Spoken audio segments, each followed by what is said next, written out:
అందరూ బాగున్నారమ్మా? బాగున్నారా? నేను వచ్చేటప్పుడే ఒక అతను ఎవరో ఈ వైసీపీ ప్రభుత్వానికి సంబంధించిన కల్తీ మద్యం తాగినట్టున్నాడు ఒక ఆయన.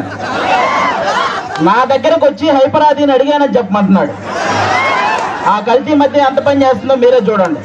ఇంకొక అతను అయితే స్విచ్ ఆఫ్ అయిన ఫోన్ తీసుకొచ్చి నన్నే సెల్ఫీ అడుగుతున్నాడు.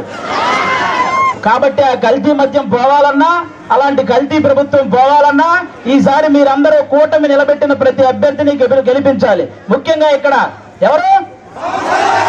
పవన్ కళ్యాణ్ గారు. ఫస్ట్ టైం నాకు పిఠాపురంలో నేను ఎందుకు పుట్టలేదా అని బాధగా ఉంది నాకు.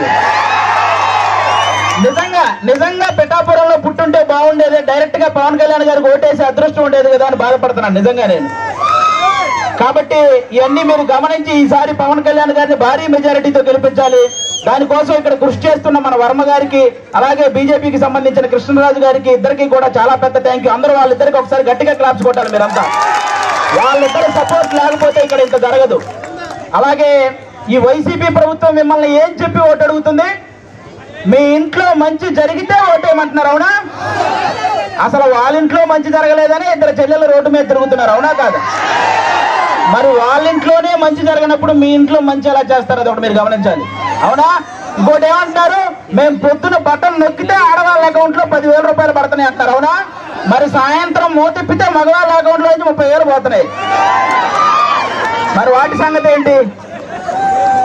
కాబట్టి పొద్దున బటన్ నొక్కుతున్నారు, సాయంత్రం పేక నొక్కుతున్నారు. ఈ రెండు మీరు గమనించి ఓటేయాలి. ఇంకోటి ఏమంటారు ఆయన? ఫ్యాన్ ఇంట్లో ఉండాలి, సైకిల్ బయట ఉండాలి, గ్లాసు సింక్ లో ఉండాలి అన్నారు, అవునా? కానీ ఫ్యాన్ ఎంతలో ఉండాలి? 4లోనో 5లోనో ఉండాలి, అవునా కాదా? మీరే తెలియక లాస్ట్ టైం 151లో పెట్టారు, అందుకే కరెంటు బిల్లులు ఎక్కువైనాయి. కాబట్టి ఆ 151లో ఉన్న ఫ్యాన్ రెగ్యులేటర్ తగ్గించి మీరంతా 4లోనో 5లోనో పెట్టాలి ఈసారి. అప్పుడే మనందరం హ్యాపీగా ఉంటాం, అవునా కాదా? ఇంకోటి ఏమంటారు ఆయన? మేము సింగిల్ గా వస్తున్నాం, మీరంతా కలిసి వస్తున్నారు అంటున్నారు, అవునా? మన ఇంట్లో ఒక దొంగ పడితే ఏం చేస్తామమ్మా మనం? ఒక 3-4 కలిసి తరిమి కొడతామా లేదా? మరి రాష్ట్రంలో ఇంతమంది గజ దొంగలు పడితే మరి తరిమి కొట్టాలా లేదా అమ్మా మనందరం? మరి కలవాలా లేదా? చెడుని చంపడానికి ఎప్పుడూ మంచి కలిసే వస్తుంది, అవునా కాదా? ఇక్కడ రీసెంట్ గా వంగా గీత గారు వడదెబ్బ తగిలి పడిపోయారని విన్నాను, అవునా? కానీ 5 సంవత్సరాల నుంచి మనకి ఎన్ని దెబ్బలు తగిలినాయమ్మా? వడదెబ్బల కంటే పెద్ద దెబ్బలు తగిలినాయి. మీరు ఆలోచించాలి, ఈ రాబోయే 10 రోజుల్లో 151 మందికి ఎక్కడొకక్కడ వడదెబ్బ తగిలి పడిపోతూనే ఉంటారు. ఆ డ్రామాలు నమ్మకండి, ఎందుకంటే ఆ డ్రామాలకు మా శ్రీదేవి డ్రామా కంపెనీలో కూడా ఇన్ని డ్రామాలు చూడాలి. కాబట్టి ఇవన్నీ మీరు గమనించి ఈసారి గాజు గ్లాసు గుర్తు మీద ఓటేయాలి.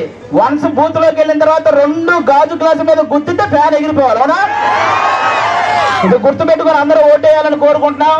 జై జనసేన, జై టీడీపీ, జై బీజేపీ. అలాగే